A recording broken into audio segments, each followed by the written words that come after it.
በሷ የተነሳ እኮ አብጄ ራቁቴን ጎዳና ላይ ልሄድ እኮ ምንም አልቀረኝም። ራስሽ በቆፈርሽው ጉድጓድ ምትገቢበት መሰል። ይኸው ከፈለግሽ ግርሽ ያውደቅ ለምንሽ እባክሽ። ጭራሽ በአለም ላይ እንዳንተ አይነት አባት ተፈልጎ ይገኛል እንዴ? ነው ብለሽ ነው? ለምንድን ነው ያቺ ሞጥማጣ ልጅሽን ዝም ያልኳት? አምራን ልጄን እዚህ ነገር ውስጥ አታስገቢያት ብዬሻለሁ። ታውቂያለሽ ግን የኔ ጥፋት ምን እንደሆነ? አምራንን እዛ ቤት ማስገባት ትልቅ ጥፋት እንደሆነ አውቃለሁ። ናሆም እና ኤሚ ወንድምና እህት አይደሉ? እንደዛ ቢሆን ናሆም ምንም ድርሻ ሳይኖረው ያ ሁሉ ድርሻ ኤሚ ይኖራታል ብለሽ ታስቢያለሽ? ለዛውም እኮ 25% ነው የተሰጣት። እንግዲህ የሚገርም ነገር ተፈጥሯል ማለት ነው። ማለትም እንግዲህ አምራን ወይዘሮ ዝናሽን እያንቀጠቀጠቻት ትገኛለች።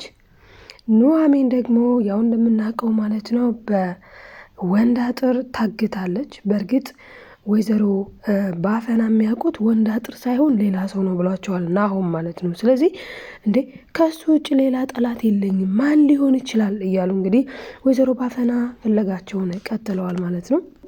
ታዲያ አሁን ላይ ኑሐሚን ተገኘች ወይስ እንዴት ሆነች የሚለውንም የምናይ ይሆናል ማለት ነው። እንግዲህ አምራንና ወይዘሮ ዝናሽ ደግሞ በጣም ተካረዋል ማለት ነው። ወይዘሮ ዝናሽ እና አምራን በነገራችን ላይ አምራን የወይዘሮ ዝናሽን ሚስጥር ስላወቀች በዛ ላይ ደግሞ በተለይ ትልቁን ሚስጥር የቤቱን ትልቅ ሚስጥር ናሆም የዛ ቤት ልጅ አለመሆኑን ቆይ ናሆምን ነው ወይስ ኤሚንን ነው አንቺ የወለድሽው እያለች እንግዲህ ወይዘሮ ዝናሽን እያሳጣቻትና እያሸማቀቀቻት ትገኛለች ማለት ነው። እንግዲህ አቶ ለይኩንም ደግሞ ራስሽ በቆፈርሽው ጉድጓድ ራስሽ ተወጪው እዛው ብሎ ትቷታል ወይዘሮ ዝናሽን ማለት ነው። ዳግም ወደ ቤት መጥቷል። እንግዲህ ዳግም ወደ ቤት መጥቷል። አሁን ላይ አምራን ወይዘሮ ዝናሽን እያስፈራራቻት ነው። 30% ነው የወይዘሮ ዝናሽ ድርሻ ማለት ነው በአክሲዮኑ።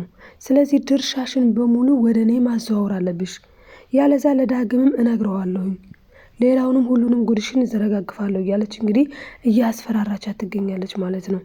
ታዲያ አሁን ላይ ወይዘሮ ዝናሽ ምን ወስና ይሆን?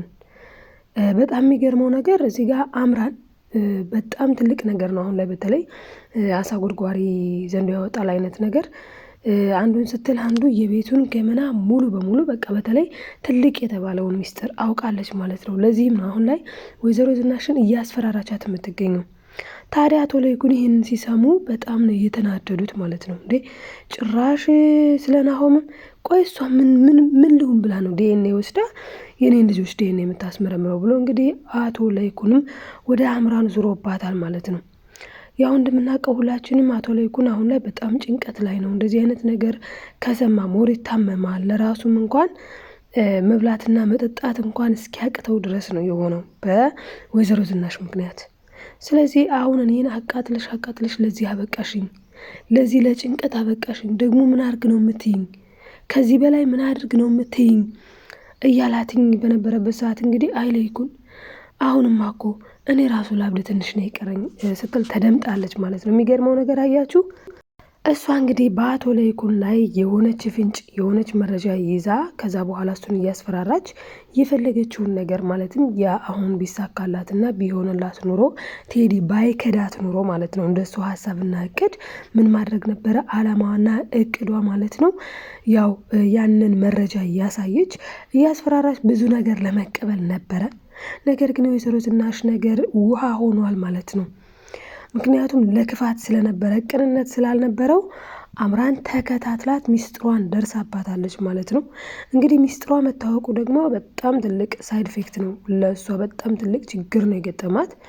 እናም እንግዲህ የኑሐሚን አባት ደግሞ ከሕክምና ተመልሷል። ነገር ግን አረ ባልመጣው የሚያስብል ጆሮ ጭው የሚያስብል ነገር ነው የሰማው። አንደኛ ነገር የአቶ ለይኩን በዚህ ልክ ራስን መጣል፣ በዚህ ልክ በቃ መቋቋም አለመቻል፣ ተስፋ መቁረጥ፣ ብቻ በአቶ ለይኩን ፊት ላይ የሚታዩት ሁሉም ነገሮቹ ተስፋ መቁረጥ ናቸው። ለዛም ነው ወይዘሮ ገነት ምን አለችው? እንዴ በአለም ላይ እንዳንተ አይነት አባት አይገኝም ብለዋለች። አይ ነው ብለሽ ነው አለ። በእርግጥ አሁን ላይ ያለበት ሁኔታ የሚያሳዝን ነው። አሁን ላይ ብቻ ብዙ ነገር ሆኖበታል። ማለት በቃ አንዳንዴ ገጠመኞች እንደዚህ ያጋጥማሉ። በቃ ማለት አቶ ለይኩን አሁን መልካም ሰው ነው፣ ደግ ሰው ነው። ኑሐሚን ራሱ ከስንት ነገር ማለት በቃ ከዜሮ አንስቶ አሁን ለዚህ ሁሉ ነገር ያደረሳቸው እሱ ነው። ያ ማለት ግን አንድ ሰው ሁሌ መልካምነትን ብቻውን ይዞ ይኖራል ማለት አይደለም። አሁንም ቢሆን ወይዘሮ ዝናሽ አጥፍታለች። መጀመሪያውንም ከዳጊ አባት መባለጓ ነው። ያ ነው እኮ አሁን ላይ ያ ክፋቷ ነው እንግዲህ አቶ ለይኩንን ለዚህ ሁሉ ነገር የዳረገው ማለት ነው። ታዲያ አሁን ላይ ወይዘሮ ዝናሽ ገንዘቡን ትሰጣታለች ወይስ አትሰጣትም? አስቡት እንግዲህ 30% ነው እንግዲህ በአንድ አክሲዮን ላይ ከ100% 30% ማለት ትልቅ በጣም ብዙ ገንዘብ ማለት ነው። እንግዲህ ያንን ስጭኝ እንዴ ለምን ሰጥሻትኝ? ምን ያክል ብትዋደዱ ነው? ምን ያክል ብትፋቀሩ ነው ስትባይ፣ አይ ተዋደን ተፋቅረን ብቻ ሳይሆን ካሳ ነው፣ ልጇን ስላሳጣዋት ነው፣ ልጇን የቀማዋት እኔ ነኝ በይ ነው የምትላት። አሁን ላይ እሷ ደግሞ ገንዘቡን እንኳን ብሰጥሽ እኔ ነኝ ልጅህን እንደዚህ ያደረኩትኝ ለማለት ግን ልጄን በፍጹም ናሆምን በዚህ ልክ ልጎዳው አልፈልግም በፍጹም ብላለች ማለት ነው።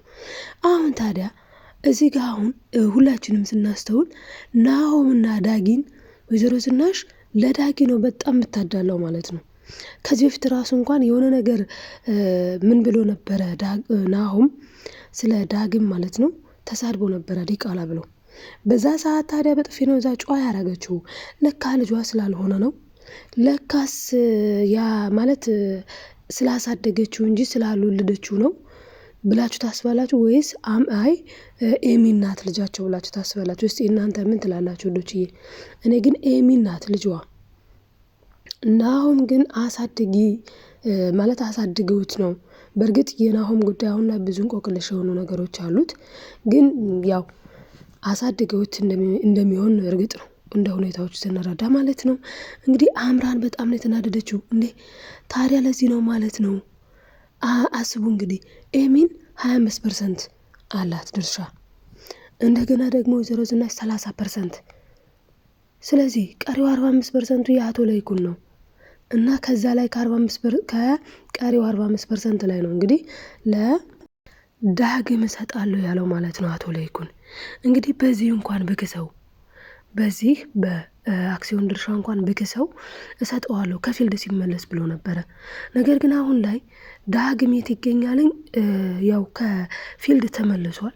የተመለሰውም እንግዲህ ፖሊሶች ደውለውለት እንደሆነ ግልጽ ነው። ከዛ በኋላ እንግዲህ ዳግም ከተመለሰ በኋላ ሄዶ ሲያይ የእሱ አባት እንዳልሆነ ተረድቷል ማለት ነው። እናም እንግዲህ አሁን ላይ አምራን ደግሞ ወይዘሮ ዝናሽን በሁለት ነገር እያስጨነቀቻት ነው። ይኸውልሽ አሁኑኑ ቶሎ ብለሽ ድርጅቱን በእኔ ማለትም ለአንቺ ያለሽን የአክሲዮን ድርሻ በእኔ ስም ማድረግ ከቻልሽ አድርጊ፣ ያለዛ ግን ዳግምም መጥቷል እዚህ ነው ለዳግምም አባቱን እንዳስወገዳችሁት አንቺና ባልሽ፣ ሁለተኛ ነገር ደግሞ ለናሆምም የዚህ ቤት ልጅ እንዳልሆነ ሁሉንም ነገር እናገራለሁ። በዛ ላይ ደግሞ ለዳግም አክሲዮን እንደምትሰጡት ለናሆምም እነግረዋለሁ ብላ እንግዲህ በጣም በእጅጉ ማለት ነው እያስጨነቀቻት ትገኛለች። ይሄ ብቻ አይደለም፣ መግቢያ ላይ እንዳስገባሁላችሁ ማለት ነው አምራን ምን እያለቻት ነበረ? እችን ውስጥ ልጅሽን ግን ለምንድን ነው ልበቀላት ያልቻልኩት እንዴ? አንዴ ዱባይ፣ አንዴ ወዲያ፣ አንዴ ወዲህ እያልሽ የምታዝናኛት ለካ እሷ ስለሆነች ነው ያንቺ ልጅ። ቆይ ዳግም ቤተሰቦቹ የት ናቸው? የዳግም ቤተሰቦች እነማን ናቸው? እያለች እንግዲህ ወይዘሮ ዝናሽን እያስጨነቀቻት ነው። እና በዚህ ልክ አሁን ላይ አምራን እንደዚህ ተንሰራፍታ የተቀመጠችው ሚስጥር በማወቋ ነው። ስለዚህ አሁን ወይዘሮ ዝናሽ ማለት ነው አንድ እርምጃ ወደፊት ካልተራመደች፣ የአምራንን ሚስጥር ማወቅ ካልቻለች፣ በተለይ እንግዲህ ያው እንደምናውቀው ሁላችንም ኤርሚ ጋር ብዙ ሚስጥር አለ የአምራን። አንደኛ ነገር ልጇ ራሱ እንዴት እንደሆነ፣ ሁለተኛ ነገር ደግሞ ናሆምን እንደማትወደው፣ ሶስተኛ ነገር ደግሞ ወደዚህ ቤት የገባችው ለገንዘብና ለገንዘብ እንደሆነ የተናገረችው መረጃ፣ ከዛም ባለፈ እሱ ጋር ራሱ በጣም እንደምትባልግ አሁን ላይ በእርግጥ ከልክለዋለች። ዞሮ ዞሮ ግን የነበረውን ነገር በቅርቡ ሁላ ቪዲዮ ይቀረጻት አለ። ስለዚህ አሁን ወይዘሮ ዝናሽ አንድና አንድ አማራጯ ምንድነው? ኤርሚን ማግኘት ነው። ኤርሚ ግን አምራንን አሳልፎ ሊሰጣት ይችላል ወይ ነው? አምራንን አሳልፎ መስጠት እንዲችል ማድረግ የምትችለው ወይዘሮ ዝናሽ ናት። ልክ አምራን አሳምና ቴዲን እንደገዛችው ማለት ነው። ታዲያ አሁን ኤርሚ ደግሞ ገንዘብ በጣም ነው የሚወደው። ስለዚህ አሁን ላይ ወይዘሮ ዝናሽ ሄዳ ኤርሚን ካናገረችው በኋላ ያንን ሁሉ መረጃ ከሰጣት እዚህ ቤት መውጣቷ የማይቀር ጉዳይ ነው። ማን አምራን። ምክንያቱም በጣም ብዙ ስህተቶችን ስለሰራች እዛ ቪዲዮዎች ላይ። ነገር ግን አሁን እነሱ ሁለቱ አብረው ነው የሚሰሩት። እንደዚህ አሳልፎ ሊሰጣት ይችላል ወይ? ቆይ ምን ብትለው አሳልፎ ሊሰጣት ይችላል? ድንገት በቃ ኤሚንን ፈቅጃለሁ፣ በቃ ኤሚን ያንተ ጓደኛ ናት አውቃለሁ፣ ደግሞም እኔ ፈቅጃለሁ ካለችው ድንገት ሊሰጣት ይችላል ማለት ነው። እውነት ለመናገር ግን መረጃውን በሙሉ የአምራንን ወይዘሮ ዝናሽ ካገኘች እዛ ላይ ነው ድል ልትነሳት የምትችለው። በእርግጠኝነት ግን ደግሞ እንደዛ ይሆናል። ለመሰላችሁ ያስለቀሱ ሰዎች ራሳቸው ያለቅሳሉ። አሁን ላይ አምራን በጣም እያስለቀሰቻት ነው ወይዘሮ ዝናሽን። ስለዚህ ወይዘሮ ዝናሽ አምራንን ለመበቀል ያላት አንድና አንድ ምርጫ ማን ነው? ኤርሚ ነው ብዬ አስባለሁ። እናንተ ምን ታስባላችሁ ውዶችዬ? ሌላው እንግዲህ ያው እንደምናውቀው ኑሐሚን ታግታለች፣ ኑሐሚን ተጠልፋለች። ኑሐሚንን እየጠለፈበት የጠለፋ ስትራቴጂ ደግሞ በጣም አክቲቭ፣ በቃ በጣም የሆነ እንዴት ነው ራሱ ብድግ አድርጎ ተሸክሞ ይዟት ወደ ቢሆን ኖሮ ማለት ነው ወንድ አጥር በምንም ብለው ሊመልሷት ይችሉ ነበረ። ማለትም በሀገር ሽማግሌም ብቻ በብዙ ነገር አድርጋ እንግዲህ ወይዘሮ ባፈና ልጇን መመለስ ትችል ነበር። አሁን ላይ ግን እሱ አይምሮውን ተጠቅሟል።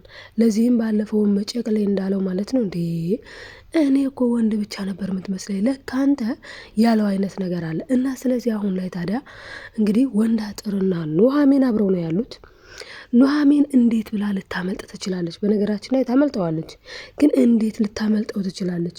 እና አሁን ደግሞ ልክ እሱ አይምሮውን አሰርቶ በዛ መልኩ እንዳስወሰዳት አስቡት። ቆለኞቹ አሁን ይደውሉና ለወይዘሮ ባፈና ማለት ነው ይህን ያክል ብር አምጡ፣ ይህን ያክል ብር ካላመጣችሁ አንለቅም ብለው ትልቅ ብር እንዲጠይቁ ነው ሊያደርግ እቅድና ስትራቴጂ ያወጣው ማን? ወንድ አጥር ማለት ነው።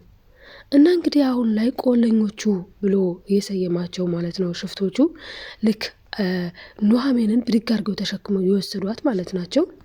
ወይዘሮ ባፈና ጋር ይደውሉና እንግዲህ ገንዘቡን ይጠይቃሉ። ወይዘሮ ባፈና ደግሞ እንዴ ይህን ያክል ብር ነው ከየት ነው የማመጣው? በዛ ላይ ደግሞ ቆይሽ ልጄ ምን አድርጋችሁ ነው? ምን አጥፍታ ነው ይላሉ ማለት ነው። ምክንያቱም አሁን ላይ ናሆም እግሩን ተመትቷል። እንግዲህ በዛ ልክ እግሩን መትተውት መቼስ ከዛ በኋላ ምርኩዙን ጥሎ ሮጦ ምናምን ማስጣል አይችልም። ኦልሬዲ ጣልፈዋታል ማለት ነው። እናም እንግዲህ ወይዘሮ ባፈና ወደ ከተማ ነው ልትደውል የምትገደደው። ማለትም ያው ወደ ኑሐሚን አባት እና የኑሐሚን አባትና አቶ ለይኩን ደግሞ ገጠር ሂደን ጊዜ እናሳልፍ እያሉ ነው። ልክ ኑሐሚንና ናሆምም አባዬ ቢመጣ እያሉ ነው ማለት ነው ሁለቱን አባቶች። እና እነሱም እንግዲህ አሁን የኑሐሚንን መታገት ሲሰሙ ሁለቱም ወደዛ ማለትም ኑሐሚንና እንዲሁም ደግሞ ዳግም ወዳለበት ገጠር ሄደዋል ማለት ነው። እና አሁን አግኝተው ይዘዋት ይመለሳሉ ስንል በጣም ከባድ ነገር ግን እንግዲህ አቶ ለይኩን ማለት ነው ገንዘብ ነው ዋናው ነገር። ሰዎቹ ማለት ነው ቆለኞቹ የሚሉት ገንዘብ ነው። በቃ ገንዘብ ማስገባት አለባችሁ ነው። ስለዚህ ገንዘቡ ከገባ እንደሚለቋት ይናገራሉ። ገንዘቡ ግን ሲገባ አይለቋትም፣ ምክንያቱም የያዛት ሰው ሌላ ስለሆነ ማለት ነው። እና ኑሐሚን እንግዲህ በጣም በችግር ላይ ትገኛለች ማለት ነው ውዶችዬ። እንግዲህ ኑሐሚንን የምትወዱ በተለይ ይህንን ቪዲዮ ላይክ ማድረግ አትርሱ። ቀጣዩ ክፍል ይለቀቅ እያላችሁ ኮሜንት ላይ ጻፉ። ወዳችኋለሁ። ባይ ባይ።